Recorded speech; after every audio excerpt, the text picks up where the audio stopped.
Buen día. Como dice el título del video, voy a hablar sobre la primera ley de la termodinámica y dar algunas recomendaciones para su buen entendimiento. Es necesario aclarar que un solo video no es suficiente para abordar todas las implicancias de esta primera ley. Por eso aquí se propone solamente dar ideas claves para este buen entendimiento. De forma introductoria, voy a hablar de la termodinámica y como área de conocimiento. He podido identificar que la termodinámica tiene tres características, ¿de acuerdo? La primera es que es una teoría fenomenológica. Esto quiere decir que los modelos matemáticos que se sirven para predecir el comportamiento de un sistema se basan en observaciones experimentales, en hechos o en fenómenos observados, ¿de acuerdo?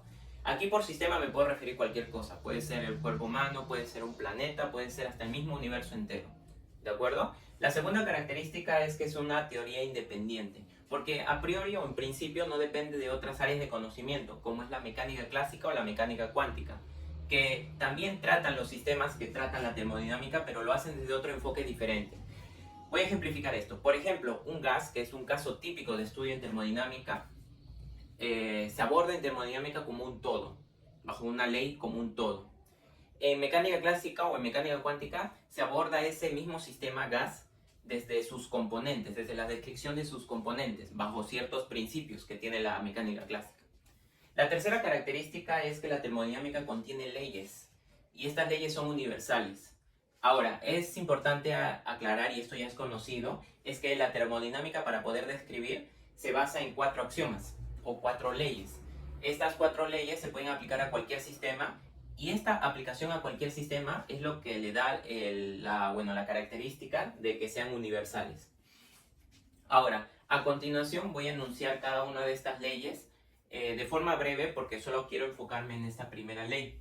Y es importante también aclarar que las ideas que estoy sacando de aquí, muchas de las ideas están en el libro de conceptos en física térmica de dos autores, que es Stephen y Catherine Blundell, ¿de acuerdo?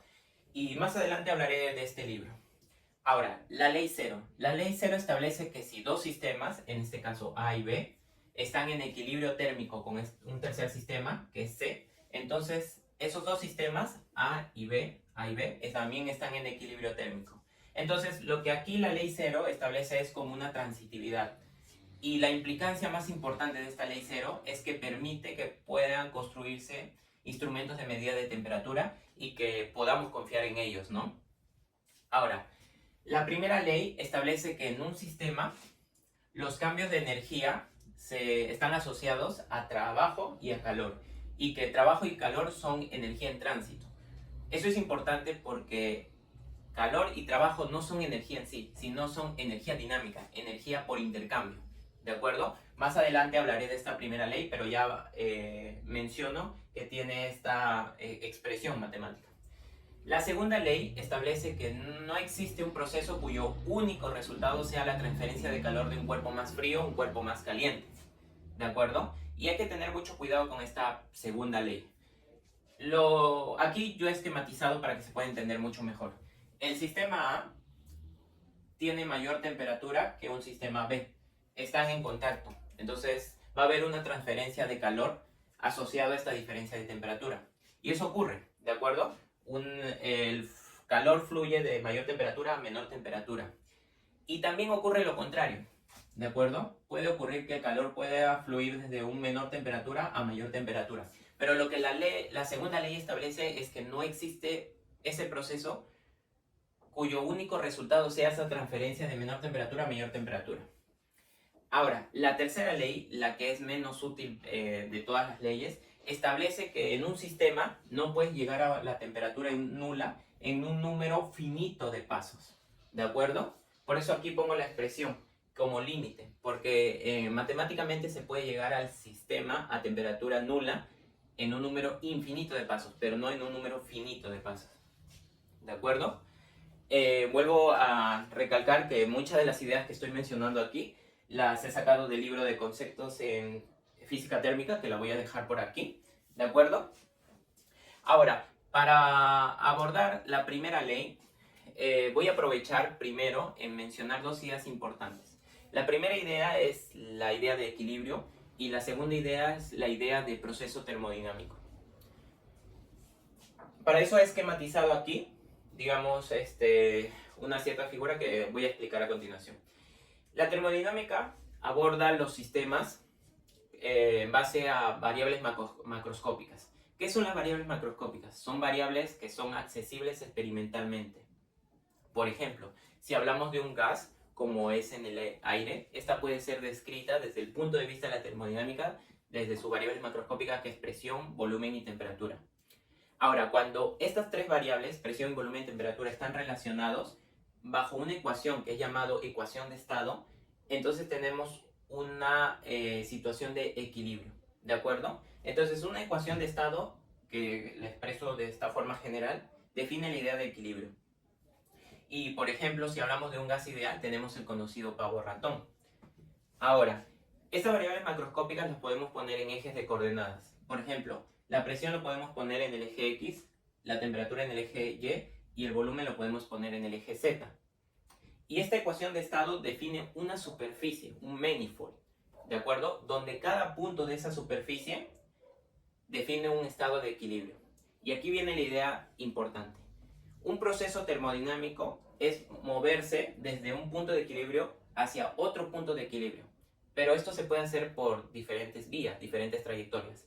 Ahora, cuando la trayectoria está contenida en esa superficie de equilibrio, hablamos de un proceso termodinámico reversible, ¿de acuerdo? Y cuando está fuera, como el que ven por la línea roja, estamos hablando de un proceso termodinámico no reversible. Esto es importante porque los procesos termodinámicos reversibles los aborda la termodinámica en su versión clásica, ¿de acuerdo? Y los irreversibles los aborda la termodinámica estocástica o marcos más avanzados, ¿de acuerdo? A continuación, ahora hablaré propiamente de la primera ley. La primera ley de la termodinámica la he esquematizado de la siguiente forma. Aquí tenemos un sistema y en este sistema tiene asociado una energía interna. La energía interna es es lo que está relacionado a las interacciones que ocurren dentro del sistema. Por ejemplo, si hablamos de un gas, la energía interna podría estar asociado a las interacciones entre sus partículas que conforman ese dicho gas, ¿no? En general, un sistema tiene una energía interna. Ahora, si ocurre una variación en esa energía interna, un delta de U, va a estar asociado a un trabajo que está dado por un agente externo y un intercambio de energía en forma de calor por un baño térmico. ¿De acuerdo? Entonces, la primera ley establece que el cambio de energía se debe a la suma del trabajo más calor. Este es en su forma integral y aquí abajo está en su forma diferencial. Que quede claro eso. Ahora, por ejemplo, si hablamos del sistema al planeta Tierra, podemos hablar al baño térmico con el que intercambia calor como el espacio que rodea el planeta Tierra. Y el agente externo podría ser un meteorito que al impactar contra el planeta Tierra va a ofrecerle energía y le va a hacer trabajo. Ahora, en la primera ley, lo importante es saber muy bien la diferencia entre trabajo y calor y hacer algunos cálculos respecto a eso. Empecemos por trabajo. Trabajo es intercambio de energía controlable. ¿Por quién es controlable? Por un agente externo, ¿de acuerdo? Y aquí he mostrado unos ejemplos para que se pueda entender cómo se hacen los cálculos. Aquí tenemos el caso típico de un gas, cuya parte superior tiene un pistón. Este pistón es regulable. Se puede bajar para comprimir el gas o se puede expandir para expandir el gas, ¿no? Y el diferencial de trabajo, que está asociado por el pistón, está dado por el negativo de la presión por ese diferencial volumen, por la comprensión o la expansión. Aquí, por ejemplo, tengo un alambre cuyo extremo se puede elongar, ¿de acuerdo? En un diferencial de X. El trabajo debido a esa elongación está dado por la fuerza por diferencial de X. Aquí tengo una gota suspendida debajo de un tubo, ¿de acuerdo? Esta gota se mantiene por la tensión superficial, pero podemos aumentar la tensión superficial de esa gota y esta se va a expandir. Y al expandirse, el diferencial de trabajo va a estar dado por el negativo de la tensión superficial por ese diferencial de área. ¿De acuerdo? Aquí he mostrado algunos ejemplos. Y es importante aclarar que todos estos ejemplos y sus cálculos que están acá son válidos para procesos termodinámicos reversibles. para procesos termodinámicos irreversibles, estos cálculos no son válidos, no necesariamente válidos. Ahora, eso es la naturaleza del trabajo. La naturaleza del calor es mucho más complicada porque no tiene un equivalente directo mecánico. Y lo primero es que es intercambio de energía no controlable, ¿de acuerdo? No es controlable. Y desde un punto de vista técnico es la energía disipada del sistema hacia el ambiente. Es la energía menos útil, por así decirlo, si usamos los términos cuando se habla de máquinas térmicas. Y la naturaleza y el comportamiento del calor está determinada por la segunda ley de la termodinámica. Ahora, si hablamos de un gas, podemos hacer cálculos relacionados a este calor. Para eso necesitamos el concepto de capacidad calorífica, ¿de acuerdo? Capacidad térmica. Y la capacidad térmica o capacidad calorífica simplemente es la proporción entre cuánto calor se le ha suministrado a un sistema entre la variación de temperatura asociado a ese calor. Ahora, existen dos definiciones. ¿Por qué? Porque cuando tú suministras calor a un sistema, tú lo puedes hacer a volumen constante o a presión constante. Eso es importante, ¿de acuerdo? Entonces, esto sería lo que se aborda en la primera ley y lo voy a resumir rápidamente. La variación de energía se debe a dos factores, a trabajo y a calor. Trabajo es por un agente externo y calor es por el intercambio de energía entre el sistema y un baño térmico. ¿De acuerdo? El caso del planeta, recuérdase. El trabajo es intercambio de energía controlable y el calor es intercambio de energía no controlable. ¿De acuerdo? El calor es energía disipada y su naturaleza está descrita por la segunda ley de la termodinámica, que no lo he abarcado acá en su completitud. Ahora, voy a hablar sobre este libro, Conceptos en Física Térmica, que está escrito por dos autores, Stephen y Catherine Blundell. Estos dos autores, una es astrofísica y la otra es de materia, y el otro es de materia condensada, abordan el concepto de calor en el capítulo 2, ¿de acuerdo? Aquí voy a dejar el índice para que se pueda ver. Y el capítulo 11 y 12 abordan el concepto propio de la primera ley, de la cual recomiendo, porque también dan ejemplos en áreas como física atmosférica, materia condensada o astrofísica, que bueno, son útiles para alguien que está entendiendo esta primera ley en su versión más fundamental, ¿no? Y cómo es aplicable.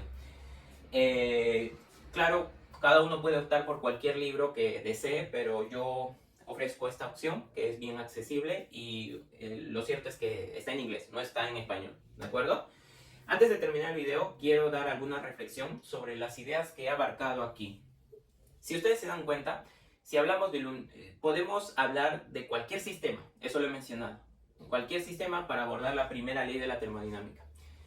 Esto quiere decir que el universo se puede tomar como sistema. Y si nosotros nos ponemos, hacemos este juego académico de considerar al universo como sistema, el universo es el todo y más allá del todo no hay nada, ¿no? Entonces, este sistema que es el universo lo podemos abordar como un sistema aislado. Por lo tanto, en él no puede afectar ni trabajo ni calor. Entonces, siempre la energía interna de este sistema va a ser constante. Entonces, la primera ley podría ser un equivalente a que la energía del universo es constante. Si la respuesta es sí, hay que explicar por qué es sí. ¿Por qué? O sea, ¿por qué se puede afirmar esto? Porque obviamente no hemos hecho el cálculo de toda la energía del universo y no se puede en realidad en la práctica. Pero si fuera cierto, hay que tener cuidado con esta afirmación al hacerlo equivalente con la primera ley o no. Y si fuera no, ¿por qué no? ¿De acuerdo? Eso es una reflexión que, bueno, es un juego académico, pero en realidad es, digamos, una equivalente muy importante sobre la primera ley. Y eso sería todo. A partir de aquí, cada uno puede hacer lo que quiera con la información que he ofrecido. Y si tienen alguna duda, entonces pueden escribirlo. Eso sería todo.